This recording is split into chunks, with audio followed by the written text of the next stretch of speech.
Podtacular, the unofficial Halo Universe podcast, presents episode 791, ODST Drama, recorded on July 23rd, 2021.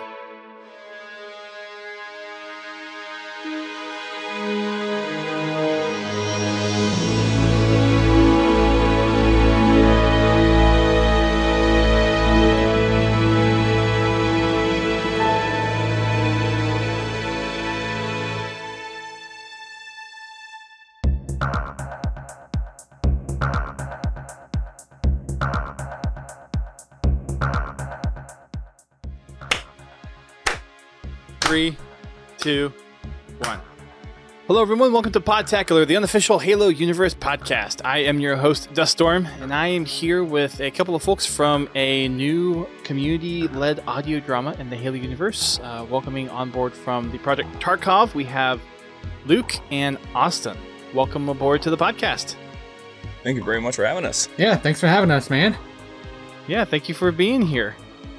We were actually, or you were referred to us by our friends over at the Coral and Downfall community projects. So we're happy that you made your way over here.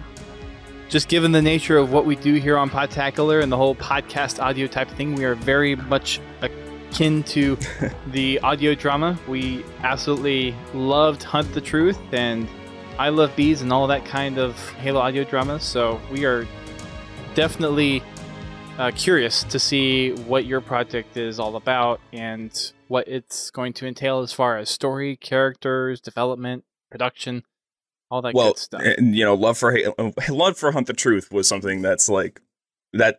Good they love Hunt the Truth, because that was one of the direct reasons why this project even started in the first place. Yeah, Hunt the Truth was definitely a very big inspiration for this. It's such a good thing to have whenever you have like a whole show that's dedicated to telling a story that definitely couldn't be told in most other contexts, in my opinion. And when making our show, that actually was one of our goals, to either meet the same expectations of that show when it comes to quality and such, or surpass it.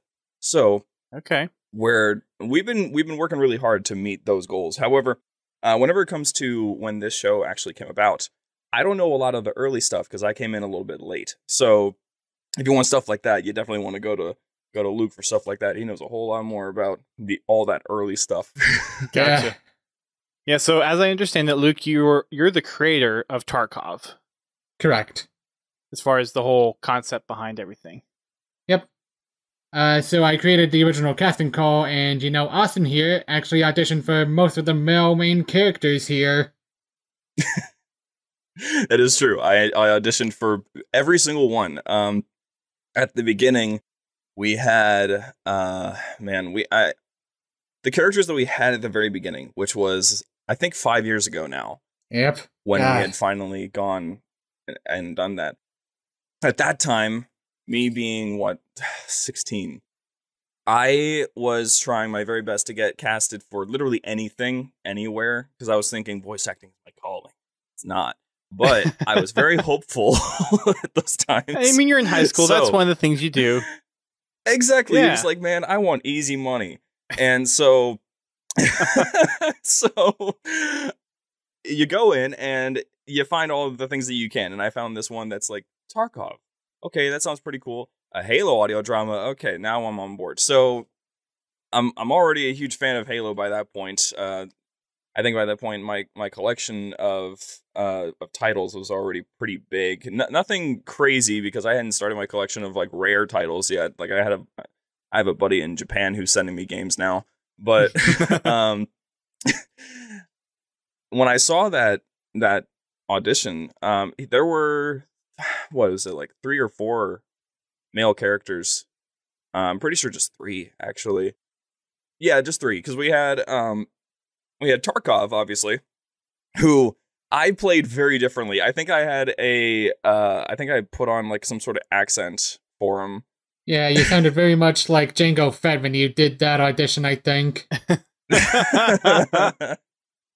Not my fault.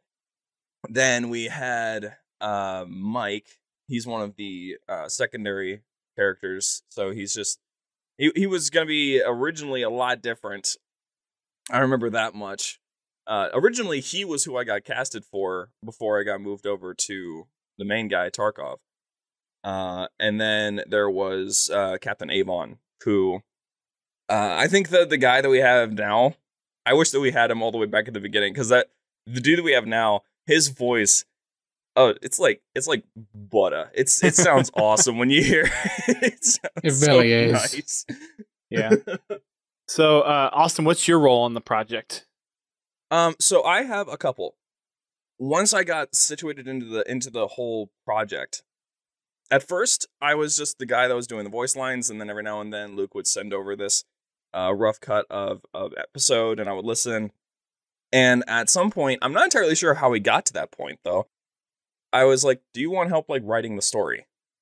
Do you want help putting this show together? And so when we got to that point, I was able to go into the scripts and stuff, and I was able to mess around with things.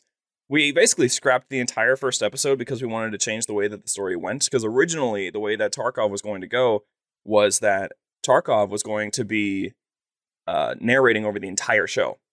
He was going to be basically just this ethereal being that knows everything that's going on, and he is detailing everything that happens in the show and kind of just describes things, which helped a lot for how the show was originally going to be going, seeing as the only times that he doesn't pop up was going to be the Covenant side of things, which there was going to be like a Covenant side plot going on where the kind of like how in a lot of the Halo books, the perspective will change to the Covenant. Yep. Yeah.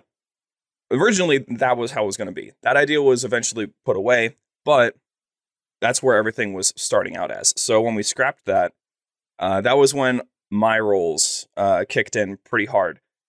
Because then we started up on season 1 writing, just restarting it from the very beginning.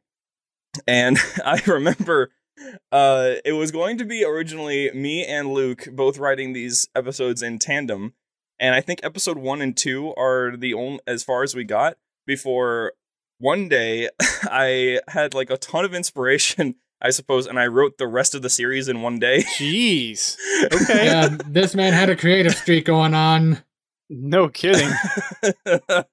And I checked everything with Luke first. I was like, okay, are you actually okay with this story that I just wrote? Because it popped up out of nowhere, and I know that we said we were going to write it together, so let me just at least get your approval for this. Like, where's the together in this again? I don't remember this happening, but sure, we'll go with it. Exactly. And so, like, the show, we got the okay together, and the season was looking well put together, and it had a lot of twists and turns. And so then my role had gone from voice actor, because I think at this point I was still kind of playing Mike, but I had kind of gone away from playing anyone. And from then on, I've been going into the writing and into the actual helping with the producing of the show. Because I have a lot of formal training with working on productions and working on stuff like that. So I ended up taking a lot of the brute force of getting a massive sound library and using those to put together episodes. Luke and I would toss files back and forth on what would sound best for the episodes. And being like, look at this, look at how cool this sounds. And then being like, what's that sound in the background? And I'm like, I forgot that there's something back there. Oh god, so many Discord pings. So many pings. Because some of the voice actors that we got down the line, they would like have sound in the background and they didn't catch it. So we would just be like, hey, it's cool that you're popular. Your phone's blowing up when you're saying this line. Yeah. Can you like turn your phone off while you're doing this, please? Exactly. Like, it's like, could you just at least? I should do that now. I just kind of thought about that. I should do that right now. Yeah, I did that before we started. It's not nearly as important. But and we take it out in post, anyways. Yeah, of course. And then the last thing that changed when it comes to where my position was in Tarkov was eventually, of course, I started voicing Tarkov. Was completely accidental. I wasn't originally aiming for it because we were trying to get people to audition for Tarkov, and while we were in the process of like, all right, so this is what you should sound like, people started looking at me and were like, you're doing this like actually like you're the best voice for this so far, it seems. why don't you just play him? And so they essentially the role just kind of landed. It wasn't something that I was originally aiming for, but it just sort of happened. So that was also kind of forced because the guy who originally played Tarkov just kind of left. He just kind of up and dipped. So we needed somebody new. So whenever we were trying to find a new guy, I just kind of hopped in as a temp and then eventually just got settled in as a character. So yeah, from there, it was just kind of where we are now. But that was my role in the show, and has been my role to this day. Very good. Went from a side character to a main character. Good job. Yeah. Ain't it great? You got promoted before the show even came out. All right. Well, before we get into too much more details on the show, there's 2 questions I like to ask all of our guests on the podcast. Listeners of the show will know what those questions are, but for you guys, we're going to roll with this. We'll start with Luke for the first question. Ask away.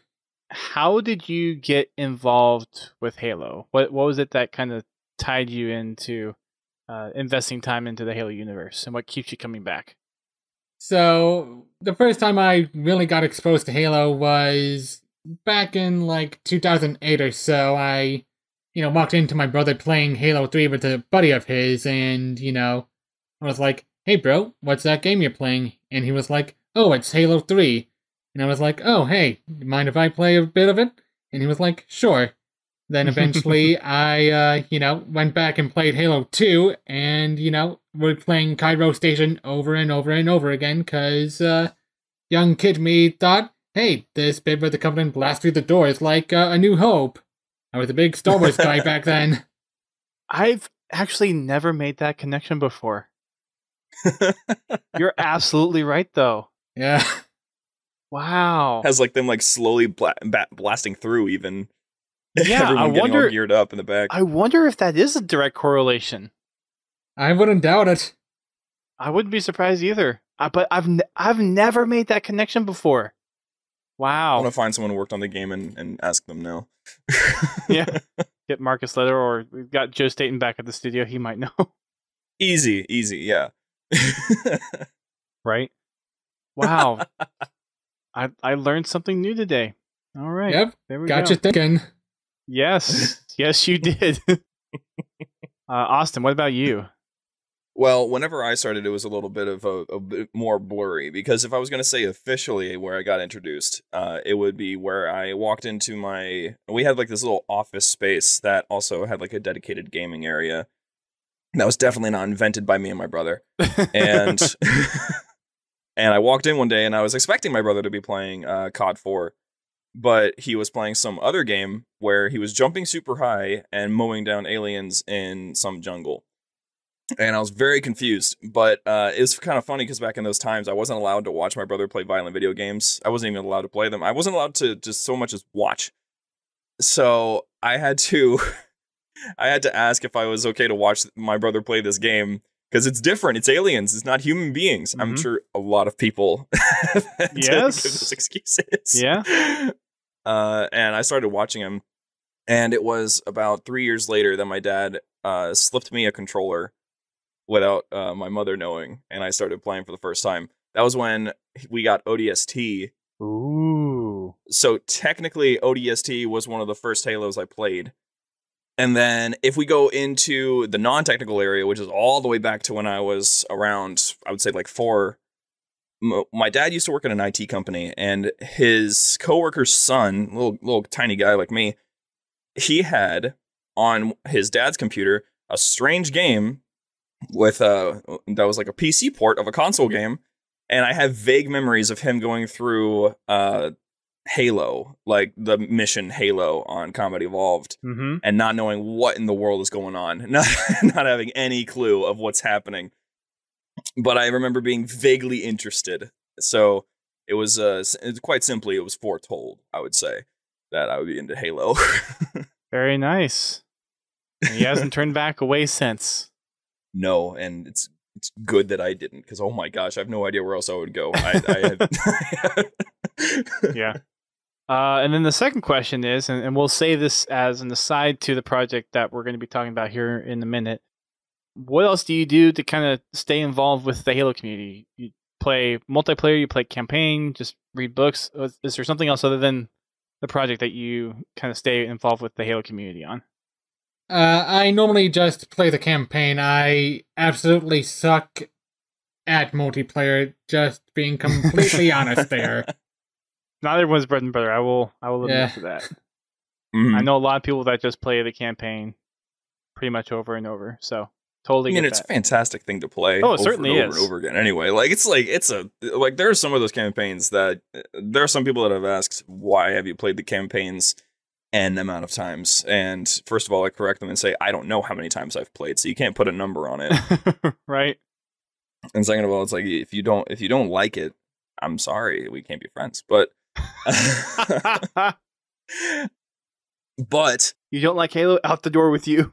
Get out. Pretty much. Get out. That's essentially how it happened. I'm thinking about it now. I don't think I have any friends that I'm really close with that don't like Halo. And the ones that don't like Halo, we've slowly drifted as friends. That might be true. That might actually be true. Oh my god. Oh no. You don't like Halo? Oh, no. Be gone, heretic. I'm fairly certain that's what's happening. And it's not even in my control. But oops. How do I stay involved? Okay, so first of all, obviously campaign, we already went over that one. Multiplayer as well. Although I'm slowly dropping out on one specific aspect. I was trying to get into tournaments. And I was actually involved in the tournament that was done. That started a week ago, the FanFest one. Oh yeah, the Xbox FanFest. Yep. Yeah. Got my ass handed to me. It happens. I almost qualified with my teammate, but I couldn't dedicate enough time to practice to it, so we just dropped out of it. I've only played in one other tournament, and that was one of those Halo 5 Microsoft Store ones. Yep. I at least won that one, so I have that under my belt. But otherwise, aside from campaign multiplayer, just doing the normal Halo thing, which I would say Forge is more my style. I'm much more of a Forge guy above all else. Very nice. It's so much fun, but I think the thing that I go for above all else is straight up community interaction. Since 2019, actually, I have an Instagram account that I've kept running for a while. It's going to be restarting once Tarkov's up because I'll have time.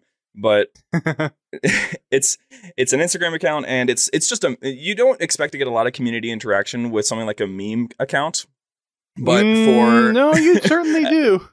You certainly do. At least I did it, I suppose. For a full year, I was posting daily content, new video every day. It could be something as simple as just replacing the audio in a scene of something, or replacing audio in a meme, or it could be something that's a full-on production that I do. And that went on for a long time, and through that, I was able to do things like host game nights. I was able to do Q&As. I connected with a lot of different people. One of my new friends, really, really good friend of mine, I met him through one of the game nights because he stayed there after we said we were over. It was just me, my good friends, and him, and he was going on and on about how much he appreciated it because he had never had anyone to play Halo with before, and that this was a really big deal to him. And that's great. I about teared up. I was like, oh gosh, I'm fulfilling the Halo dream. Yeah. So it's that was the majority of my Halo involvement recently, at least. Up until this point, it's just been Forge, but okay. That's how I've been keeping up. Fair enough. Well, it's nice to have you both on. Let's go ahead and jump on into the Tarkov discussions, and we'll start off with what is Tarkov? What is this audio drama about? What are we going to hear? What's the story that you guys are going to unfold to our ears? Do I take this? Do you want to take this one? Do I take this one? Which one of us wants to take this one? It's however you guys wanted to answer the question. It's totally up to you. I'll start it off. Okay. Alright, so Tarkov, a Halo story. Basically, you remember that VR ODST trailer that promoted Halo 3 ODST from a while back, right?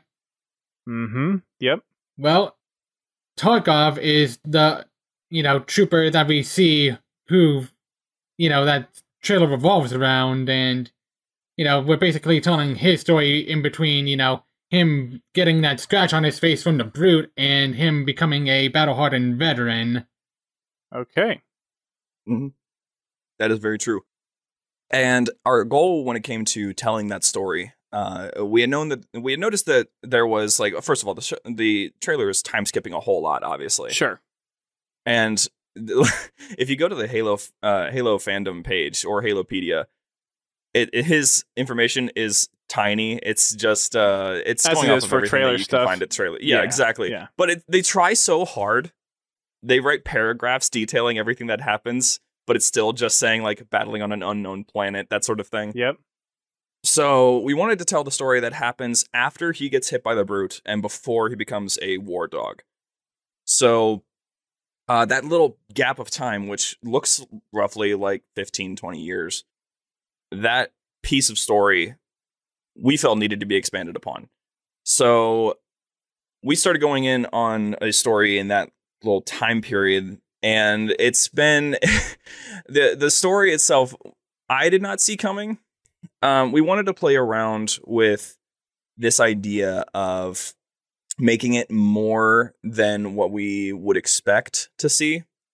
Because with a lot of, like, let's say, like Halo books, you got the ODSTs that are pretty much copy and paste oftentimes. Mm-hmm. I think the only time we got something unique was the Black Daggers. But the ODSTs are usually always like the rough and tumble gruff type. They are to themselves and of themselves only.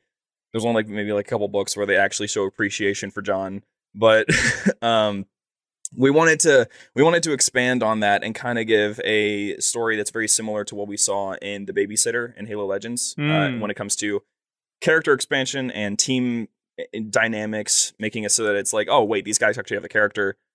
They have unique personalities. Let's expand on that. So we put Tarkov in a team, and he's not just on his own throughout the story. Most of the time, he's actually with his team. We've dubbed it Delta 4, which it has no meaning at least in my knowledge. It has no meaning. It's just straight up, let's give him like a Kilo 5 Alpha 9. Yep. Delta 4. Yep. Let's do that. That's basically what I went with him in it, like that. Yep, that makes sense. Yep. So where the show starts and where the show ends, they're two completely different locations. And even if we were to spoil the very, very end of the show, it would be more of a matter of how in the hell did you get there? So when you're going from point A to point B, you want to make it so that it's more like parkour and less like free running. Which, if you don't know what that difference is, parkour, you're getting from point A to point B in the coolest way possible, and free running, you're getting from point A to point B in the fastest way possible. So, parkour, you're doing flips, you're doing tricks. Yeah, exactly. You're doing flips, you're doing tricks, you're breaking your spine. Free running, you're just doing stuff that's really cool, kind of Assassin's Creed style. And we didn't want it to just go from point A to point B in the fastest way possible. We wanted to go point A to point B with a little kink in the road, or something has to happen every episode, basically. Makes sense. Yeah, exactly. So like with Hunt the Truth, for example, every episode that you listen to of that, it's usually Benjamin Giroux discovers something new and some fantastic new evidence. I think like the biggest change is from episode 1 to episode 2. Everything is already on its head. They don't waste any time on Ben being like, oh my gosh, the children. Mm-hmm. So with us, we wanted to do that same thing. So episode 1 to 2, 2 to 3, 3 to 4, etc. Things are tossed around all over the place. And there's not a lot that we can say on who it is that Tarkov is against, who he's fighting, because we have like specific enemies that are set. Even like in our trailers, we already have like Covenant weapons being fired, so that's no surprise that he's fighting Covenant. Sure. But even those Covenant enemies, those are specific. So essentially, the enemy is something that we wanted to focus on as well, like who it is that he's fighting. You don't expect who he's fighting. You're not going to know what it is that he's going up against truly, because a lot of the times it's quite literally more of a philosophical enemy. So there's challenges that these characters go through. Every single one has to go through and face, which makes the story a little bit more entertaining from time to time. And in every other case, it makes it more believable, realistic, it kind of more relatable, that you can go and find these characters becoming more like people and less like written characters. which like we had to go for, because whenever it comes to Halo, even with like the most unrealistic characters, they have such distinct characters that you believe that they're real, and it drives me insane that Johnson doesn't actually exist. Right? Because, man, like, when you're thinking about it, unless you go into the books, Johnson has, like, little to no character whatsoever. But because his character is so powerful and distinct, that man is the best character. Yeah. I'm calling it now. Anybody can disagree with me on that. He's a standout character. Exactly. For sure. And it's like, you compare him with characters like, let's say, like, let's go into ODST, since we were all about ODSTs here right now. Let's say, like, Alpha 9. Like, most of those guys were there for that one game. But all of them had likes, they had dislikes, they had preferences, and they disagreed with each other. And there were all sorts of moments that, like, for this tiny little game, which is really, like, I accidentally beat it on Legendary in under 3 hours on stream one time. Accidentally? How do you accidentally beat something? Exactly. I was just hanging out. I was just playing, and I was talking with the people in the chat. And I looked down after I beat the final mission, and then an achievement popped up that said beat ODST in under 3 hours on Legendary. And I just think it's a testament on how short the game is, because it is a tiny game in comparison to the rest of the franchise. Yep. But with the story, we wanted to make sure that principle was represented. We wanted to make sure that these characters were getting expansions, they were getting preferences, likes and dislikes. And there's a lot of times, a lot of scenes where these characters will kind of bicker back and forth on what it is that they believe, what they don't believe. There is one scene in the first episode where Tarkov and Mike specifically, they get into an argument over how the Covenant works in general. Like they're at odds because Tarkov's thinking that the Covenant can slip up, they can make mistakes. Mike is under the belief that there's no way that they ever make mistakes. Every single time that they've shown up, we've basically lost. So there's like that back and forth on perspective of opinion, and there's going to be a lot of times that the listener, I feel, should disagree with the main characters. Okay. Should be like, what is wrong with you? What are you doing? So there's quite a few of those times. That's my synopsis of the plot so far. But there are a lot of things about it that I'm excited to. I'm excited for people to listen to in the future, because there's a lot of moments that I was even showing it to a focus group that we have to make sure that we were doing this show justice. And even our composer, the guy who is writing the all original soundtrack for the show, he kind of messaged me at one point, and he was like, "Wait, why did you do that? That was sad." and and I was like, "Oh crap, I'm breaking the composer's heart." Like, maybe that's the point. Exactly. Maybe we're all supposed to be sad anyway. But but yeah, we're aiming for those emotional strikes. We're aiming for making it so that this is a story that's not going to be something that you can just kind of sweep under the rug. The sort of thing that, like, we really, at the end of the day, we're hoping that at some point down the line, 343 will see it, and they'll give a recognition, at the very least. So to make this clear, we're going to be hashtagging Halo Spotlight a lot. Gonna need to have a lot of hopium for this one. Exactly. Yeah. Now, something that I'm personally curious about, Luke, I actually, beyond the first episode, I didn't know what the original plot was going to be like. And since we're talking about like how the plot is going to go, me and Luke have listened to the first test episode that we made back in the day a lot, and it's become like a little bit of a comedy piece. Sure. Because like it was so okay for what we had at the time. It was actually really good. It was amazing. And I still listen to it every now and then, because I'm like, I use it as, first of all, inspiration, because we were still able to make an episode. Like that was a big deal. We made an episode, fully voice acted it, and we had everything all laid out. So it was fine. It was great. And I still listen to it every now and then. But I don't know beyond episode 1 what the plot was, if we actually had anything written. I didn't know. So I'm kind of curious. So believe it or not, when I originally posted the casting call, I had barely gotten the script for episode the test episode barely written at all, and I was like, you know what? To hell with it. I'm gonna make a casting call and get all these people to voice it, and I'll just write it as I go. That's awesome. Winging it. I like it. Exactly. I like it. You know, casting call, that's actually, we could do something with that, because Tarkov was so big on this website that we used. We use Casting Call Club for all of our voice project. And essentially Casting Call Club, if anyone doesn't know what it is it's essentially just a website that you go to if you're an amateur voice actor looking to get your voice out there, get started at least, because I can't guarantee that you're going to get professional products. Some of these projects do actually pay, but not usually a ton. Sure. And Tarkov was advertised on the website as a completely for free project because our budget was already tight and we couldn't afford to pay voice actors. So all of these voice actors are completely volunteer, which is why I'm so shocked at the quality of voice actors we actually got.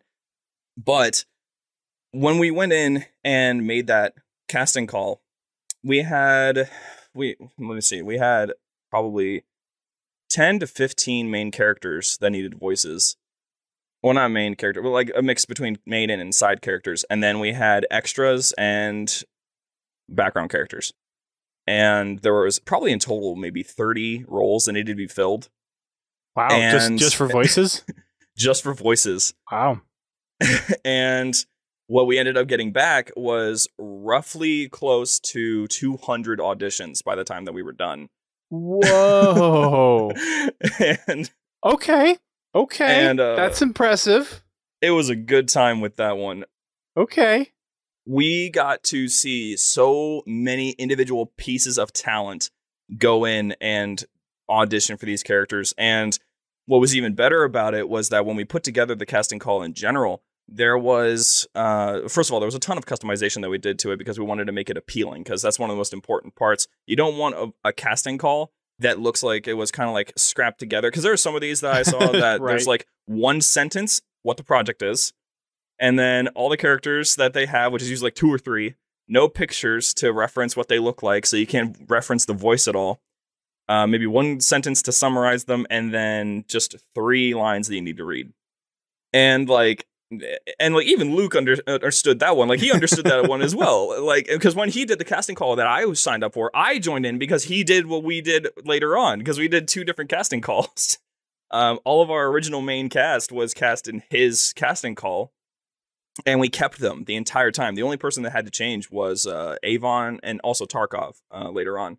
But all of our main cast stuck through from that very first casting call. So then when we got to the second one, where we wanted to get everybody on, like get all of these voices, which there were a ton. Yeah, sounds like it. The biggest deal to us was that after we had gotten all of that set up and we had gotten everything all cleaned up and everything, first of all, the casting call's approval rating, which is a thing on the website to say that the admins went in, looked over it, and determined the percentage of trustworthiness that you will actually get a product out of it. Ours was up in the 90s. Wow. Which was great. I was very happy about that. And then we got an email from the CEO of the website, and he was like, he's just like, congrats on Tarkov. Sends this like massive paragraph, appreciation for the series and appreciation for pulling in all these people and pulling off something successful. And from then on, our interest of making the show skyrocketed.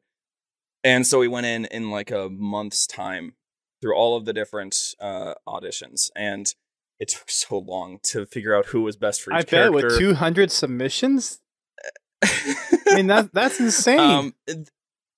Exactly. Like, there were the ones that were kind of easy to root out if they had too much noise in the background that you knew couldn't be removed.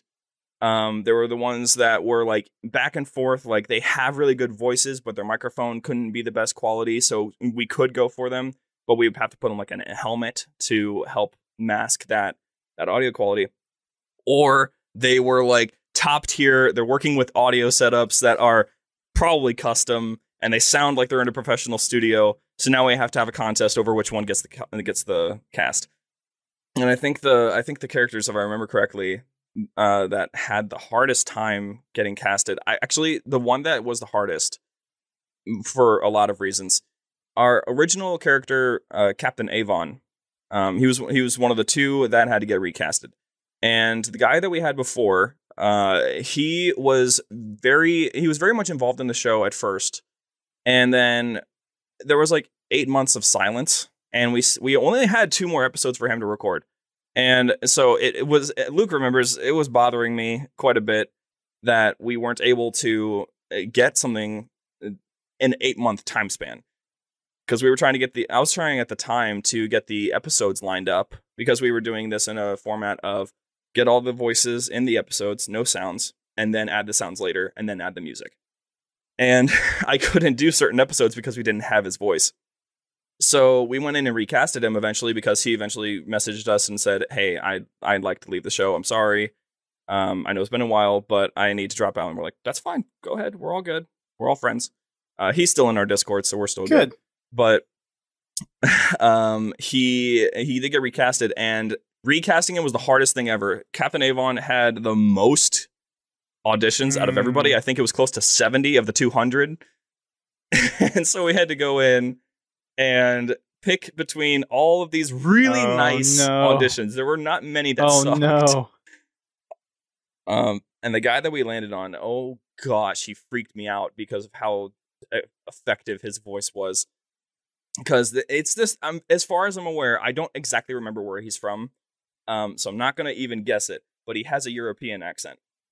When he plays Avon, he not only has an American accent, it's a deep, gruff accent. Whereas normally he's talking like really like up there in the voice pitch, but he can drop it down to like the lowest gruff voice you've ever heard. Okay. Yeah, and he ended up actually playing 2 characters because of that voice difference. He was able to play another one, which we can't talk about the other character, but spoilers. But he did play Captain Avon though, and he's going to be a prominent character in the show. And gosh, we're lucky for it, because he brought a whole new level of emotional depth to a lot of the scenes that I was not expecting to need emotional depth until I heard him bring it out. But yeah, that was essentially how insane the casting call got real quick. Because by that point we had to go in and we were still editing the episodes at this time. And we were like, okay, we got to get this wrapped up. We have all these characters now. We have all these people that are auditioning. We got to make sure there's something for them to read. Oh yeah, let's get the script done. Come on, Exactly. It was freaking me out. Need to get the script done. So I was tossing it back between our editors and Luke and myself, and oh gosh, it was. I remember those months being like some of the worst in my opinion, honestly, because it's such a grind. Like once you get to the production of the show, it's not bad. Yeah, it's great. Honestly, it's a little bit tedious sometimes. Sometimes your software crashes, which it does often because this show is made in Adobe. I use Audition all the time. That's why I'm recording. Listen, I'm not saying it can't work. I'm just saying I've had to clear crash messages more than I'd like to. Oh God. I usually get those with Premiere, not necessarily Audition. Yeah. And I suppose it might have something to do with having 20 tracks with thousands of sound effects. That probably has something to do with it. Just a little bit. Yeah, exactly. Getting that many sounds, dude. Oh man, there was our sound library. Luke, at one point, our original idea was, I was going to have him structure out the voices and then some of the sound effects, and then toss them back to me so we could split the work a little bit. We had to cut that idea because the sound library I tried to send him was 30,000 files. And how many gigs? Something about that just made sending. I think it's taking up half of my terabyte drive right now, which it was originally not that full. Now whenever this thing is over, I'm getting a specific drive just for Tarkov stuff. Yep. Because, dude, it's slowing it down so much. I've actually, and while I was working on the last episode, I was scared because the system kept on disconnecting it from the computer. Oh. And I'm like, oh no. Oh, jeez. Oh no. So, anyway, 100 backups later, the show is safe. But Yeah, when it came to how many files we had to work with, because our sounds, some of them are home recorded, but we wanted to play around with how much could we get done as a non-in-person, unofficial audio studio using just the internet to support our show. So we were going to websites like Pond5. We actually took some sounds from sources on YouTube. We grabbed sounds from, man, where else did we grab them from? Because I know there were like some sound packs we found as well that are originally used for like films and games, like official stuff, but we decided to use it for this. And it kind of went from there. And also the most important sound effect back, it was that I was able to locate it was like a Steam forum kind of site. And there was this random guy that was able to go in and rip all of the audio from all of the Halo games. So we were able to go in and use a lot of the sounds from the games. So there's a lot of moments, I think, somewhere halfway through the season, some listeners might like click all of a sudden because the background sound, like their environment sound, is it's Sand Trap. But I'm not entirely certain how many people will actually notice it. But if they catch it, it's really it's funny to realize it. But yeah, we've had to go through so many hoops to get all the sounds that we need. Especially when it comes to legal stuff, because we don't want to take somebody's sound and then not either A, have a license to it, or B, have permission to use it. Because that's how you undermine an entire show. You get hit with legal things, and then you can't post it, and you get sued.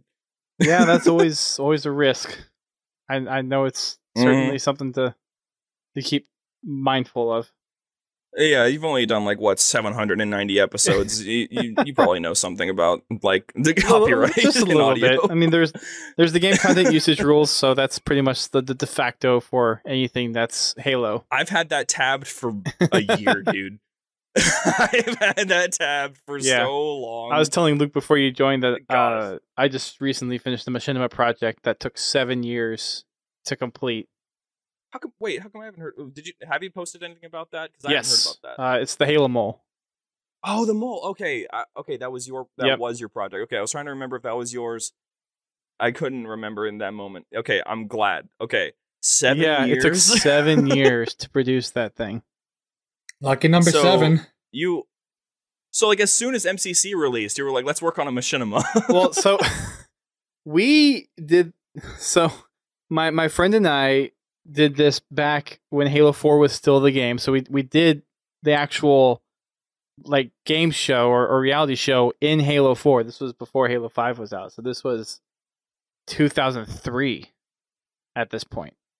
And it was we did the whole thing of we got 343 to post it on Waypoint. We got 150 applicants. We had 10 contestants, and we had the whole actual reality TV show aspect of it done in the summer of 2013.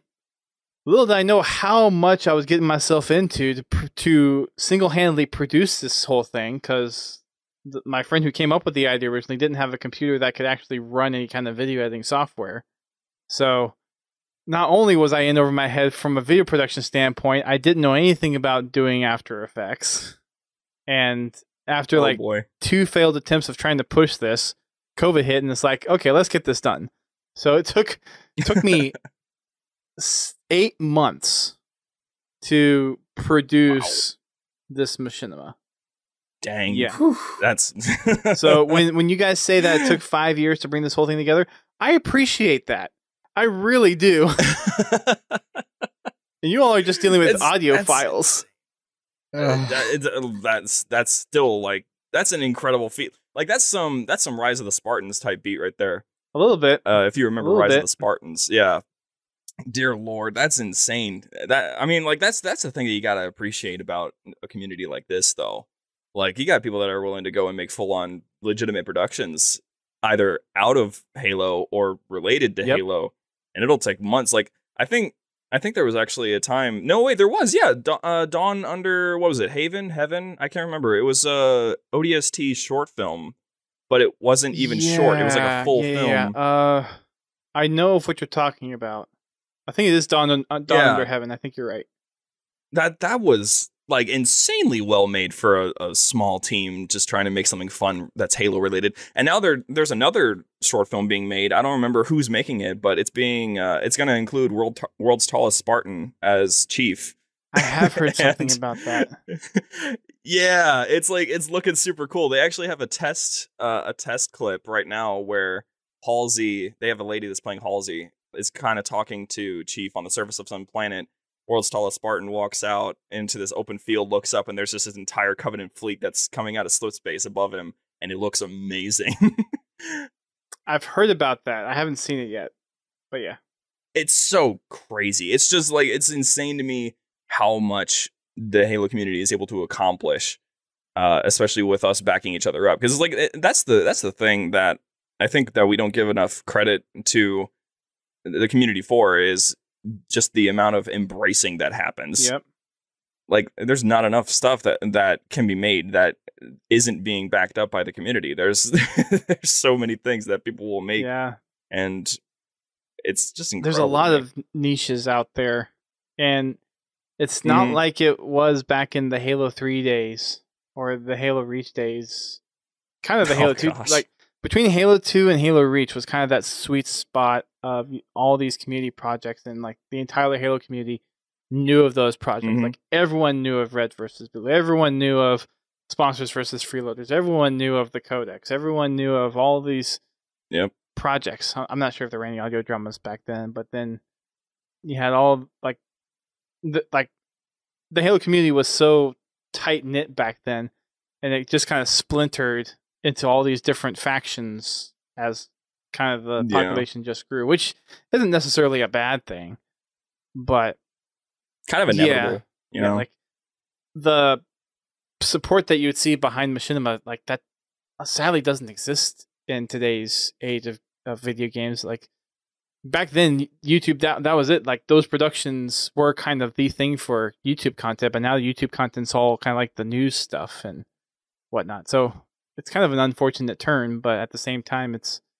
those little gems that unless you're in that niche or in that little tight-knit community, you'll completely miss sometimes. So I'm glad you guys are on for this, because there's not many audio dramas that I've heard of. I know I've at least heard of maybe one or two other ones, but that's not really something that I hear of as often in the Halo community. Yeah, it's not a very common thing. I think the only time that I've ever found a Halo fan audio drama that actually had episodes, there was like it was another ODST one, it was pretty funny that it just happened to be an ODST one. But that's where it was. I just found it. It's ODST Helljumper. The episodes are each about maybe like 5 minutes long, and there's actually not many. If I remember, there might be like 2 or 3. Okay. The show has definitely gone under, and by gone under, I mean it's been 11 years since they released an episode.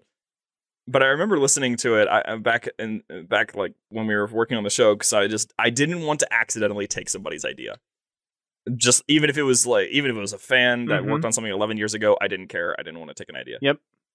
Luckily, it was like it's a story unto its own. But the hope that I have with Tarkov when it comes to like fan projects and stuff like that, it's the same thing that happened when I watched something like when I was looking at what was going on with, because remember we got referenced by Coral and Downfall. Yep. When it comes to my role with those guys, currently I'm the lead community manager for both of those projects, and they were super supportive of the project from day one. They still are. Every time that I tell them that there's a new trailer, one of them will put something in our Discord's announcements with like 40 exclamation points. Of course. And they're super supportive. And what I'm hoping is that the more fan content that we pump out, the more that we can revitalize that what we know, that the Halo community can do, which was make quality content even without even trying, because like there is like a gap. There's like this little bar you have to reach these days, which is really annoying to me, because we remember the days of like Gears of Halo Theft Auto 5. Yeah. And that was like, what was it? It was low quality 480p, just somebody zooming in and out with a theater camera, and that was it. That was the whole video. It was awesome, and I still think it's the pinnacle of a lot of machinima. In some cases, yeah, it is. Which is sad to say in a way. But it's so funny. It's because like it focused on what made the Halo community really good, which was we tried things. We went and just did it to see what stuck. Yep. And things like a puppy in Halo 3. That one was also amazing because like that was like that was what you're hitting all the sweet spots, man. That's my growing up stories with Halo right there. It's so good. Like, it's the kind of thing that, like, me personally, I don't know if anybody else knows this show, but they had it on Halo Waypoint. It was supported by Waypoint, at least. On YouTube, it has barely any views at all. It's a very short machinima that was called Playtime. Yes. And we had Neil on. You what? Yeah. We did a whole, like, when he released the last episode, we had him, we premiered, I think we premiered the last episode on our channel. Oh, wow. Yeah. I did not have any idea. I didn't start listening to you guys until maybe like about 2 or 3 months ago. So I had no idea about any of that stuff, but I was still excited. His name's not Neil. What am I? Gosh, Cruel Legacy. What is Cruel Legacy? I forget. I thought you just happened to know his real name, so I didn't question you. No, I do know his real name. I am completely blanking on it, though. Can we go with like Daniel? It's Cruel Legacy. Yeah.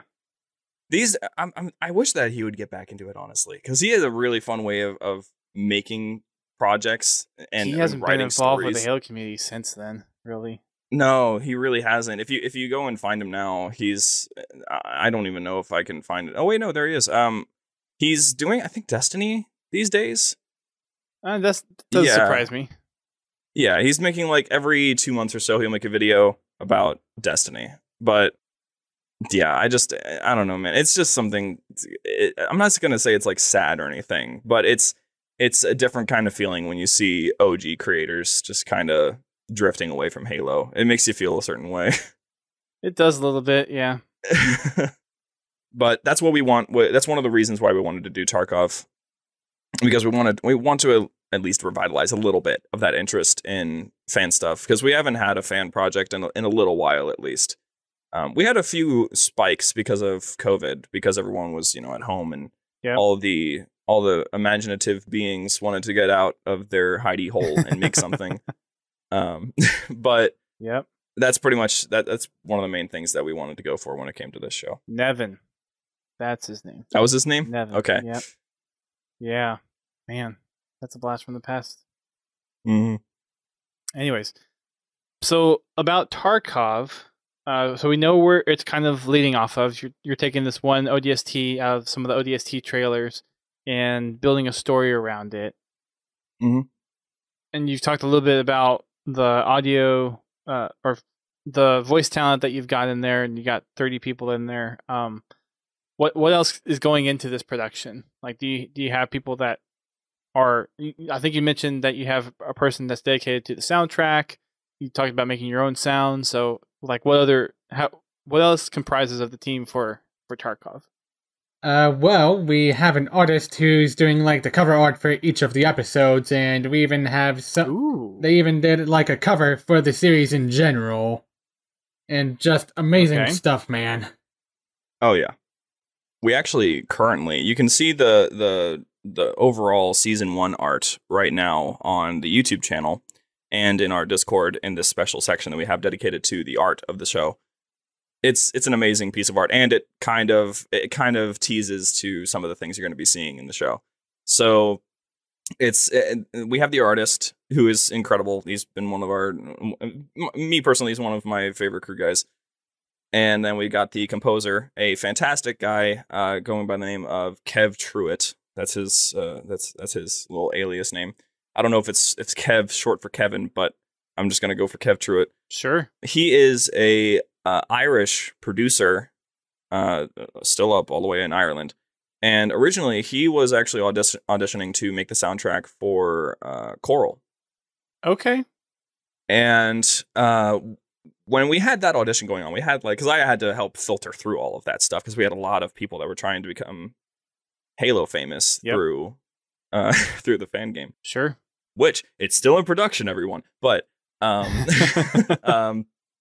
The soundtrack was being done by some other guy, and he dropped out and he left, and so we had to replace him. And when we did the auditions, we ended up landing on another guy that I can't quite remember the name. I think his name started. I think it started as Kyle. I can't remember his last name, but Kyle Booth. That was his name, and he's making incredible soundtracks for the game right now. But Kev was the runner-up, and when I listened to his rendition of the Halo theme, because that's what you had to remake in order to get your spot on the team, which I thought was fun. When he went and made his, I liked his rendition a whole lot because it was more dramatic and it was much more. It was pulling a lot more emotional heartstrings, and I'm like, okay, this sounds like something that might be really good for a series that you can't see anything in. So I emailed him and I'm like, hey, you want to do like something else entirely? And and he eventually said yes. He asked a couple questions, but he said yes. And now he's right now finalizing, I believe he's wrapping up episode 8, because there's 10 episodes in this season. Episode 9 he's working on, and then episode 10 is up next. And as of right now, without those episodes being done, we have 14 unique soundtracks done. And that's not counting 2 different renditions of the main theme that get mixed in later on. Sure. So these are all like unique soundtracks. Originally, we had them in the Discord that you could listen to. We had to take those out because Kev wants to wait until after the series is released to post it onto Spotify and actually like show it to the public. So we removed those, but eventually they'll be there. I listen to them recreationally. I think they're great. And aside from him, our composer and artist, we have, let me think, we got 2 editors. I brought in a third just recently because I was showing him the show. He's not going to be around for a while. He went to join the Air Force recently, but before he left, I said, okay, since you're not going to be here, do you want to just listen to all of Tarkov that we have so far? And he's like, yeah, sure. And so while we were driving home from like an amusement park that I was taking him to, I let him listen to the whole series. And this man starts asking the questions that I hadn't considered. And he's like asking questions about like how certain characters are going about their certain activities, how characters are going to be doing for like, if we do a season 2, what's their motivation for this, and this? You've said that they're going to do this, and this, but how do they do this and this? And why do they do this and this? And then I had to really think about this because I forgot he's the only other person that I know that knows Halo to the extent that I do. Like personally, like as a close friend in real life. So he started asking all these questions. So I brought him in as an editor. And then we've got, let's see, I do all the episodes when it comes to the sound effect production and all of that. From start to pretty much producing it. Yeah, I'd be the producer. Me and Luke finance the project together because we've had to first of all, we had to pay the composer.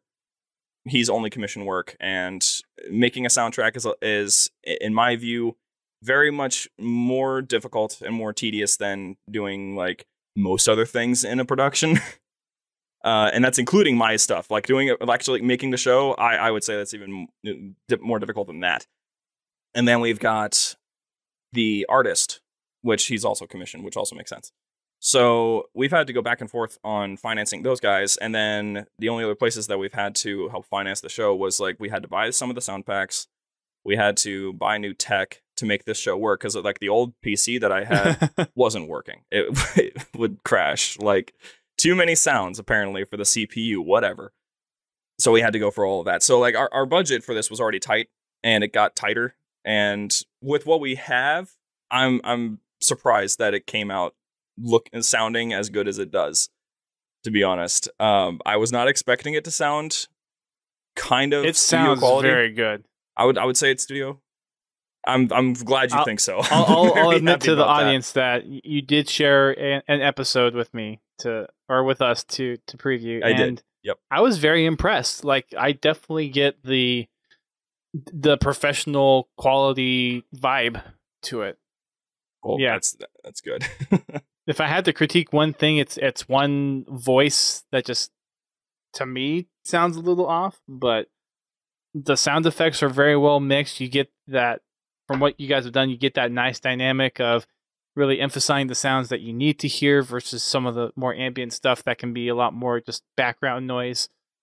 Again, it's a sample of one episode, so hopefully, I'm guessing it's unique or not unique, that it permeates throughout the rest of the episodes that you guys have worked on.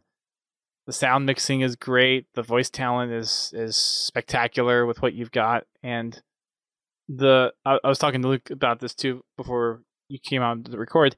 The style that you guys are doing the episodes in too is very interesting, and it's very Halo ODST-esque in the fact that you're forming, and hopefully I'm not allowed to say this. If I need to remove it afterward, that's fine. But you're forming the episodes in like it's one timeline that's being told from a present perspective, but with flashbacks to what happened throughout the story.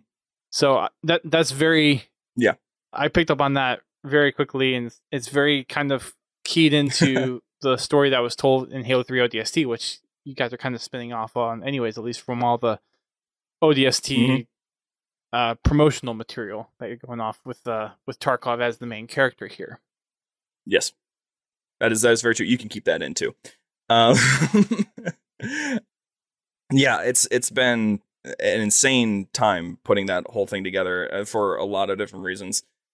When it comes to how the show came to be on that front with putting together, which I do appreciate all of the things you said on like how the quality is. That's what we were aiming for in the first place, is just making sure the show is at least pleasant to listen to.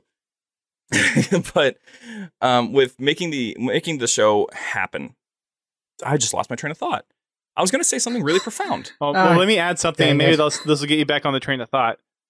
One of the things I really picked up on, because this is one thing that you really have to key in for audio dramas that you're missing a big chunk from that you otherwise have in video, is you have to really make sure you balance out the sounds that you want people to hear in the environment, like a specific slosh of a foot in a swamp, or a ping of a bullet off of a tree, or something like that. Like there's so much minutia that you have to go in and tune, as far as, okay, how does the reverb need to play off of this? How loud does this specific sound need to be?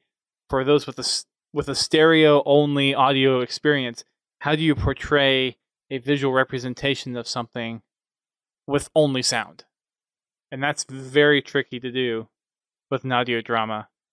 And I picked up on that right away, that the sound mixing that you have, at least from what I've heard so far, does a very good job with that. Well, we appreciate that. That actually does bring me back to what I was thinking. When it came to actually like putting together those sounds, we had to go with the philosophy of like, even the sounds that I don't expect people to hear, or at least register, they're there, mostly because you would only notice them if they weren't there. That's like the most important part, because there's a lot of sounds happening around you all the time that you just kind of key out. You don't hear them happening. So you had to go in and put them in anyway, because if you don't, then someone's going to be like, wait, what is my brain telling me that something should be happening when there's nothing happening? And sometimes you won't even be able to identify what it is, because it's one of those sounds that's like so background, you don't even hear it when you're going about your day-to-day life. But so key. And it's exactly like an audio drama, like when you can only use sound to create an environment, you got to go hard. And so it's something along those lines where you have to really key in on making sure those sounds are working properly and interacting with each other. So Luke, as far as the original vision of Tarkov, and like, I'm assuming a lot of the stuff has probably changed from what you initially set out to do. How's everything morphed into the vision that you have today? Like, is it still kind of true to your original vision, or has a lot of it been scrapped and you're now looking at something that's completely new and that maybe has no resemblance of what you originally concepted? So originally, when I had, initially thought up of the series, it was going to start off with Tarkov, being a veteran, like being a captain of his own ship with a battalion of ODSTs and whatnot. And, now we're going back to his rookie days when, he was in a squad of his own and whatnot. And, well, it has changed a bit. I still feel like it's, keeping the most important things that I wanted to tell with the original story. And I think for the most part, that is something that we're going to hopefully be really treated to, because ODSTs, I think, mostly throughout the Halo franchise have a nice, rich history to them. Probably a little more so than the Spartans originally did. Obviously, with 343 and all the books that have come out in the 343 era of Halo, that's been fleshed out a little bit more too. But the ODSTs have always kind of had that initial leg up as far as, aside from like the main side characters like Miranda and Johnson and Arbiter and those folks, ODSTs were kind of the next in line, where they're not just your generic Marine, but at least they're a little tougher. They have a little bit more of the war stories that you can kind of bounce off of from the book side of things. And then when Halo 3 ODST came around, then you got some of that development too. Yeah, the ODSTs definitely have a lot of story potential, like with them being like special ops and whatnot, and going behind enemy lines, doing all these special missions. Yeah, pretty much the best of the best from the UNSC perspective, without getting all the super soldier enhancements with the Spartans. Yeah. And like it should be noted, actually, speaking of these war stories that you guys were talking about, we can mention one important part of the plot, which was that like setting it up and all of that. We actually, when we went in to make this story, like recreate it from the ground up, we wanted it to be like a puzzle piece that fit perfectly within the Halo lore. So it's not going to be overriding anything. It's not going to be rewriting anything. It's going to be working with what is currently available and creating its own little thing out of it. So first and foremost, this is public knowledge. So the story, first of all, takes place in the year 2545. So after the Covenant has already become a thing, they've already attacked, they've been around for 20 years, but not quite Halo event, and not quite everyone is public about things like a lot of the stuff that, let's say, like the Office already knows about. Like, so it's not one of those things. But we wanted to base it around canon events. So things that have happened, but things that aren't quite expanded upon. So I believe in Halo 5, there was a moment where something was referenced about a planet called Ember. And Ember had this operation happen, which was called Operation Devil Freedom. And the show revolves around that operation. That's essentially like the event that happens. If you want to go in and look at what Operation Devil Freedom is, you can. You're not going to get beyond a couple sentences. So, as every obscure Halo reference is. Exactly. The only thing that we really know is that ODSTs were there.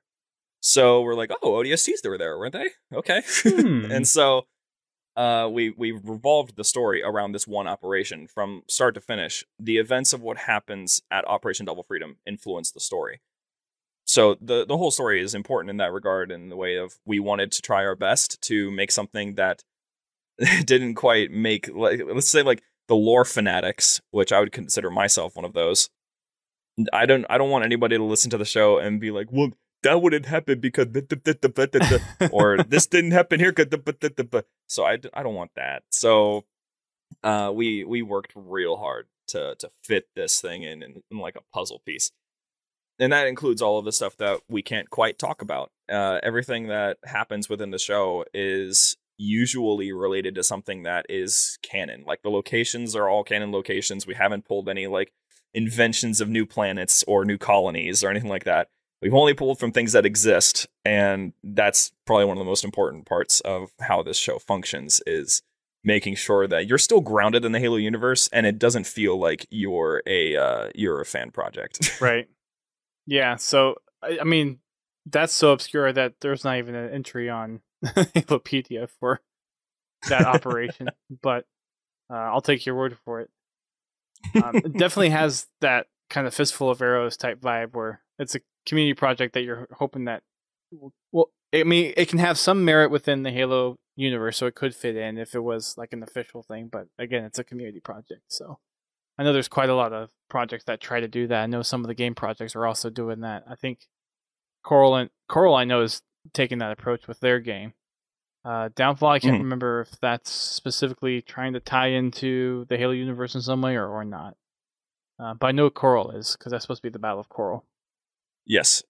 Can't say anything about Downfall, but I can say, yeah, Coral is still going to be based around that planet. It's looking fun. I've been getting a lot of stuff from those guys recently, and it's kind of blowing my mind. They've been, like I said, they've been huge supporters, including I think at one point it's an ODST story, so we have a drop pod, and we wanted to have a way of making it so that the reverb sounded right, because you're inside of a small metal cage. Mm-hmm. What is that going to sound like? Yep.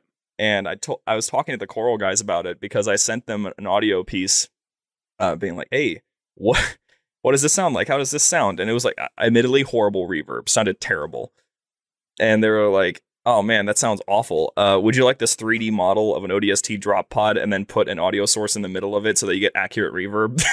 Wow, that's like, pretty impressive. That's very impressive, actually. They've been helpful. That's good. It was great. They've been really nice about it. That's awesome. Anything else that you guys want to share about Tarkov? I guess specifically for this season, as far as story, characters, what to look out for. What to look out for? Book references. Lots of book references. Lots of book references. There's quite a few things. I won't specify books, but I can specify. Well, okay, so there's book references, and then there's one single Hunt the Truth reference. We had to, because that's what we're based on. Sure. Might be a little out of timeline reference, but hey, it's a community project, so there you go. When it comes to book references, I can tease that that one of the plot elements is based around, let's say, a Greg Bear novel. We can say that much. The Hunt the Truth reference is in reference to one of the characters that is actually rather prominent in the later Hunt the Truth episodes. He's not in it. Like, we didn't pull any strings and get a professional voice actor to step in and play as a character. That would be insane. I would really want that, but it's insane. But there is a reference to him. Aside from that, I don't know if we pulled any other fun little tricks. Okay, actually, no. There is one other thing. We referenced a comic. Okay. One of the Halo comics. Although this obviously takes place before like almost all of the comics, so I can't say exactly which comic is referencing, because that would be actually spoiling, like to high heaven. You would be spoiling a lot. Fair enough. Because it's really based on that. Fair enough. But we're basically, we wanted this to be one of those things that's kind of like, when I went in and wanted to help out with the show, my goal was to, as a Halo lore fanatic, make everyone else lore fanatics. So I'm pulling in all these, we're pulling all these lore strings. Yep. So that people are like, wait, what is that? And that's exactly why we actually have a section on our Discord, Lore of Tarkov, which you go into the lore and it's a bunch of Halopedia links that will change based on what episodes are out. So if you're curious and if you want to understand more of what's going on, you can go in, check those links, listen to the episode at the same time or later, and then be like, oh, wow, I understand everything of what's going on now. Okay. It's been a really good time, just because like it would have been, I think it would have been kind of, in a way, less interactive if we didn't pull in as many lore things as possible. Because like at first we had a full lore string, so we pulled in. And then as the episodes went on, we just kept on adding more and more. Well, and that'll be an interesting way to kind of keep it grounded to the Halo universe, and might give you that extra bump of keeping people interested in what's coming next too. Very much so. And so we're definitely down for that idea of pulling in as much as possible. There's a lot of lore characters. There's a lot of, like, in universe characters, they exist. They have voice actors and everything. And then we have our own characters that we invented, of course, Delta 4, not even almost entirely our creation. And then lore environments. There's only in-universe like locations. All of the locations exist within the realm of Halo. And then pretty much every plot point, everything that happens is grounded within that little bubble of Halo lore. So there's nothing that's going to be happening outside of it. We're not going to be reviving the Didact back in those times and then putting him back in a Cryptum or anything like that. It's going to be some good stuff that's going to be going on that completely, that will fit perfectly very well. That's awesome. And I believe you're not only going to do one season, depending on how things go, right? You have plans for a couple other seasons, possibly. Yes, that's a potential. Right. Yeah. We talked back and forth, me and Luke. Do you remember how many seasons we were originally going to do? I know how many we want to do now, but did we plan on doing one season and then just kind of stop, or did we have like an idea? I think we might have been planning to make the first season like longer than 10 episodes maybe at some point. But yeah, maybe we were planning to do like maybe 2 or 3 seasons back then as well. Who knows? It's honestly been so long. That's accurate. Yeah, I think these days our plan, if things work out, we do want to do a season 2. Okay. I don't want to go into how many seasons there could be, because I don't want to get my own hopes up. Yeah. Temper those expectations a little bit. Yeah, exactly. Because like I said, like the making season 1 was costly. It took a lot of time, and since I'm like in college at the same time, working on the show was rather difficult. My poor roommate hearing the clickety clack of keyboard stuff happening until like 4 a.m. Typing up scripts, responding to emails. Oh, dude. So many things. And like I would love to have the show go on for as long as we would like it to, like the number that we have in our head of how many seasons we have. But quite honestly, if season 1 happens and then we aren't able to do a season 2, I'll be content with what we have. Sure. But I would love to do a season 2 though. So like we should totally do a season 2. Any cameo appearances if possible? If anything, it's to create a story that fans can enjoy, and then they're able to go back and listen to it and then experience it as if it were a real thing. Like that's why we're trying so hard to make it a perfect puzzle piece in the Halo universe, because it's not about like gaining something from it or becoming part of 343 Industries. Everyone wants to do that, but it's always just been about creating a story that the fans can enjoy, and then taking that story and either connecting it to things that happen in the universe if you want to play around with that, things like that. And so nowadays, when it comes to support, these days we're kind of aiming more towards the Patreon side of things. That's because, where a lot of the projects are these days, it seems like. Yeah, because like I remember I was talking to Downfall, their top guy Cameron, and he was like, you can't make any money off of this. I'm like, well, hold on. In the game content usage rules, optional. No, you can ask for it if it's like not mandatory. That's an actual thing. I can pull them up right now. I promise you. I can promise you. I'm pretty sure you can't make any money off of it. No, you can't make any money off of it if it's like per listen, or if you have to pay for the episode. You can't do that. So we took out all of our sponsors. We originally had sponsors, but we got rid of them. Yeah, so like the one that you were talking about here, if the item you create and distribute is a free app, then you must distribute it for free. You can't earn any money. Completely understandable. You may use the item on a page where you ask for optional donation requests. So, yeah, but I mean that's not paying for the product. That's just a separate. Not at all. But whatever we make from that would be what we put into the next season. Or if we get solid jobs that do 60 an hour, sure, let's do it. Right. But yeah, that's pretty much all the background stuff that we had to deal with when it comes to putting the show together, because it's not an easy thing. Like it's a spending of income and time, but it's been completely worth it. Very much. Yeah, like starting out as someone that was like really low on the tier, with Luke like taking care of everything by himself, which that's one of the reasons why I wanted to help, because I'm like, oh dude, we need to form a team. Let's make a team. Yeah, right. It was incredibly stressful trying to edit all the stuff and audio together by myself. Oh God. Yeah, I feel your pain. It's not fun. Yeah, so, it's not pleasant. Exactly. And now you brought back one of your old co-hosts now, haven't you? We did. Yes. Yeah. Back from the Halo 5, like right around the Halo 5 launch.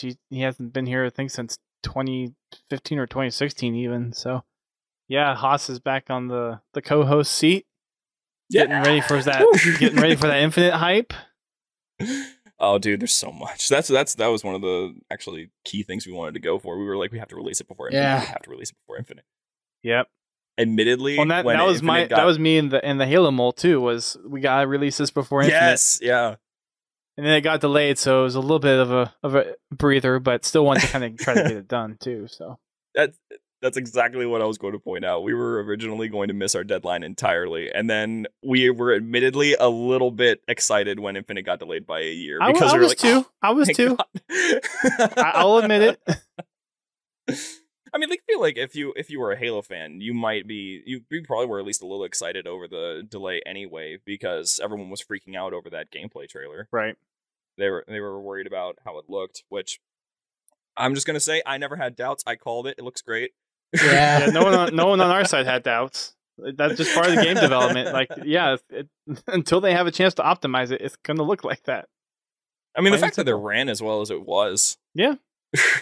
That's certainly something. And but from the screenshots we've seen though, and even the new multiplayer stuff, looking really good. They're so pretty. Oh my god! I'm wholeheartedly planning on getting a 31:9 monitor if I can get it, just so I can play the game in that format. The fact that they've actually formatted the game so it doesn't stretch the screen is beautiful. Yeah, I don't know if I would go that extreme. If I were to get one, maybe a 21:9. I don't think I could do a 31:9. That's fair. That's a little extra for me.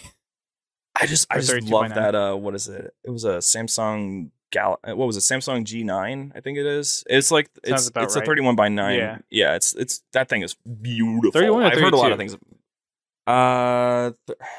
that 30? I think it's 21 and then 32. But either way, I think it's 32. Super ultra wide. Yeah, it's pretty though. So where can people find more about Tarkov? I don't know if we mentioned it either before or on the show, but it's releasing in a week from when we're recording this, so it's releasing on July 30th. Where can people find it? So Luke, I'll let you take where we can like listen to the show, and I'll do the Discord and stuff. All right, you can find it on YouTube, Spotify, Google Podcasts, if I remember correctly. Mm-hmm. Those are the three main ones that you can pretty much find them on. What are the other ones we can find it on? Socials. Yeah, we only have an Instagram when it comes to the socials. We don't talk a whole lot about the show, but when it comes to where we do talk about it, we have a Discord. Yes, the Discord has so far been growing a little bit. It's not gained a whole lot of traction, but a lot of fans from Instagram have joined in. The Discord is probably going to be the hub for where you'll find all of the things that you would like to know about the show, how you can support the show, how you can. Like where you can listen, and a couple other extra tidbits, like we mentioned before. It has things like that's where you'll find the official soundtrack. Unless you want to go to Spotify, you can do that too. That's where you'll find the lore that relates to the show, where you can find the art every time an episode releases. Okay. And then you'll even find the section where it has the listen to, which is, things like YouTube, Anchor, Spotify, SoundCloud, Google Podcasts, Radio Public, Breaker. The only link that we couldn't find was Apple Podcasts, but that's because they don't let you link it, which was sad. But there should be a way to.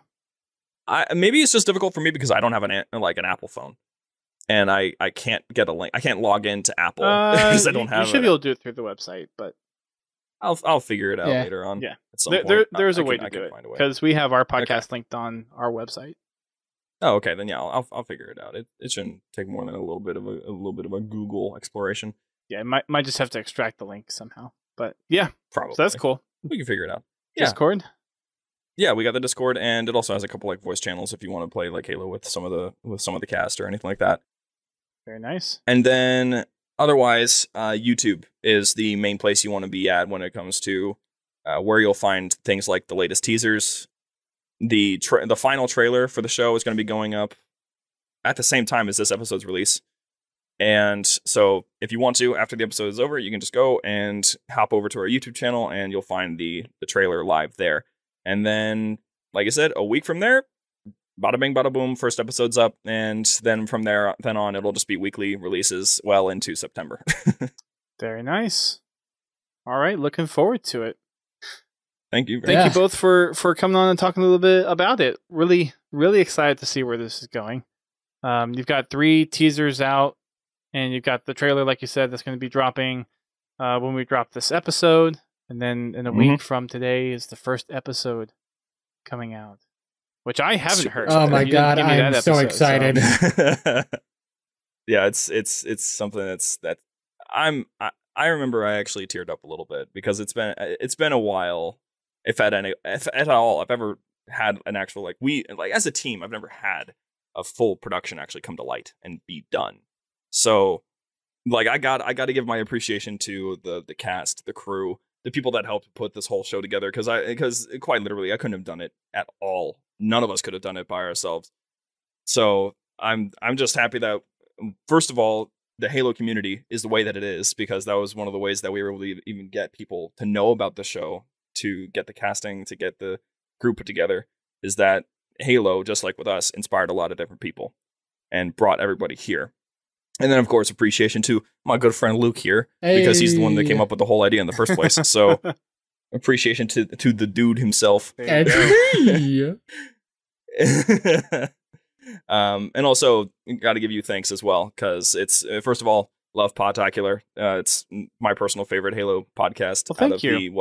I think 4 there are? No. I think there are 4. No? There's a lot more than 4. There is a lot more than 4. I think the count is now up to, well, a few of them have kind of fallen off, but as far as regular podcasts, probably 8 or 9.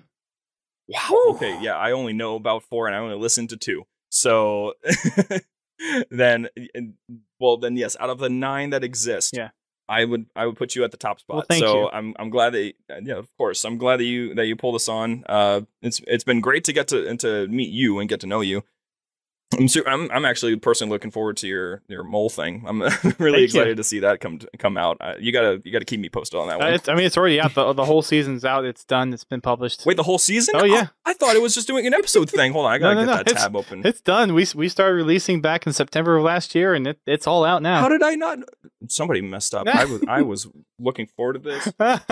Well, now you can binge watch all 9 episodes. I found it. I found on the channel. Hold on.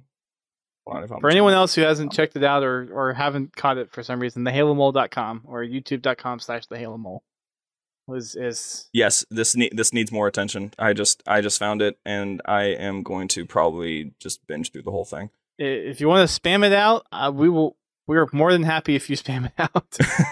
we were hoping it would do a lot better. It was one of those things where, for us personally, we would consider a second season if we got at least 1,000 subscribers to the channel. Oh, okay. My goal was at least 1,000 viewers on at least one of the episodes, but I don't think we'll get there in any kind of time, which is fine. I mean, we absolutely love doing the project, and we're happy that it's done. Of course. A lot of blood, sweat, and tears over that one, but when we finally got it done, it was a nice sigh of relief, and we're proud of the work that we did. Well, I'm looking forward to watch it, because that's where you'll get the best content, the people that are passionate for what they do.